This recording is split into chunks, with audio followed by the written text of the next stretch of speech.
Welcome to this year's first edition of Blue Streak Spotlight. I'm your host, Art Antram, and joining us today are Kelly Grieve and Megan Lutz from the cross country and track teams here at John Carroll University. Thanks for joining us, the two of you. Appreciate it.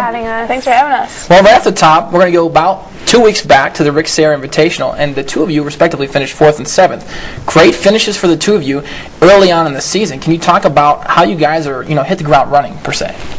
Well, it was my first meet of the year. I had run the first meet, and there's not much pressure in the first meet, and we win this meet every year since I've been here. So we were all really excited about it, and I wanted to win it all 4 years. So Ashley, who is a sophomore, and Anna, who is a freshman, we all just packed up, ran together, and really enjoyed the race and had a lot of fun. That's good. So. Well, you can tell. I can see the excitement in your eyes. Yeah. Winning that 4 years in a row is a big deal. Mm-hmm, There's no doubt about that. And that kind of leads us into the next question. Last year, your team had 3 first-place finishes in the fall and really did a spectacular job of finishing through the fall. Is that one of those things you guys have certain dates that you target that you want to win those specifically? I know that. And joining us today are Kelly Grieve and Megan Lutz from the cross last year. Really, what was the catalyst to the success is the real question I'm getting at. I think our biggest catalyst to success was just our team is really close, and we pack it up in workouts, and so we have that same mentality when we're racing, that we want to be a pack of girls in the front and then another pack of girls as close to them and just get our whole team in as quick as we can. I think one time last year we put 14 girls in front of BW's number 7, so it was legit, and that's just our mentality, is just everyone go out there and run the best race they can, but know that if you're not having a great race, your teammates will pick you up. Sure. So. Well, one of the things I wanted to get into with you guys, the Blue Streak Spotlight is more of like a low-key, easy to get along with interview here. Is there a certain formula for you guys between track season and cross country or vice versa that holds you guys up? And I know there's different training for both. Which season do you guys find it to be easier to train for, and how do you make that adjustment? For me personally, it's definitely cross country. It's easier to train for because I do the steeplechase for track, and that takes a lot of hurdle drills and different drills and more practice time. Sure. And also, I think cross country, you're more of a team and you're more of a family unit. Mm-hmm. Where track, you're more there's a distance, there's mid distance, there's sprinters, there's jumpers, there's throwers. So you're not so much as a unit, and it's not that I don't like track, but it's cross country is more of a family. Sure, that makes good sense.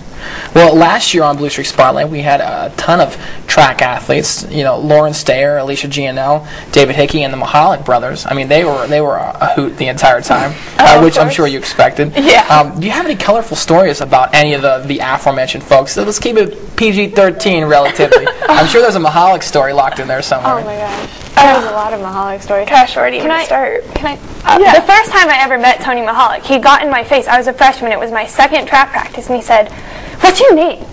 He has that and I was, "Megan, what's your favorite color?" And I said, "Blue." "What shade of blue?" And I was like, "Navy." And he was like, "No, you bleed blue and gold for the next 4 years." And I had just met Tony, so I had no idea what to expect, and this guy was in my face, and I was just like, oh my god. And I remember going up to Lauren Stayer after this and being like, who was that really weird kid on speed? I don't know. Tony is but he became one of my best friends, and he texts me all the time about how he misses being a blue streak, and it's not the same without him.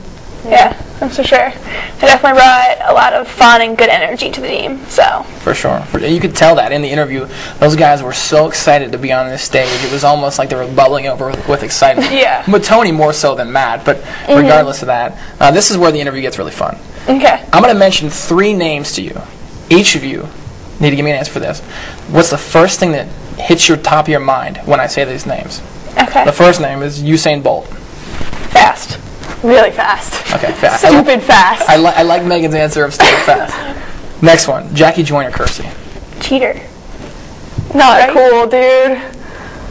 She did steroids or something. Yeah, didn't she do steroids or something? She did win 3 gold medals, though.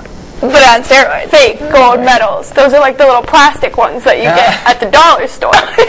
The last one you guys are going to like the best. Mo Ben. Badass. Intense at all times. There you go. And tell me why. Tell me why each of those answers. The best for me is intense because during race time, if his hat's on backwards, you better get moving or he's going to be a little upset. So it's just like intense all the time, and he's always ready to go. He's always screaming, always excited about it, and he loves cross country. I see.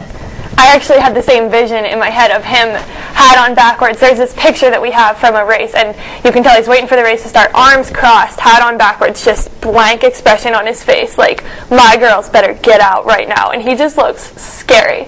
Like, if the freshmen saw that picture before they came, I think that we would have a lot less people coming here because they're like, oh my God, this guy's a drill sergeant.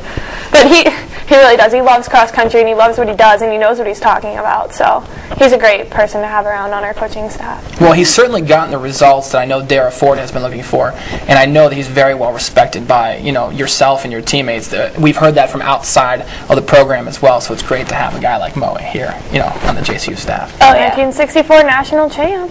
I'm sure he tells you that regularly, right? Yeah, I have pictures too. Like in my binder, I have a little picture of him winning the race.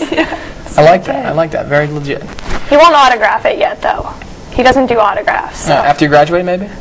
Maybe. We'll see. If we win a national championship. There you have it. Well, girls, thank you so much for joining us. Thank you. And folks, thanks for meeting us here in the JCU TV studios for Blue Streak Spotlight, Volume 1 of Season 2. I'm Art Antram. Thanks again for joining us.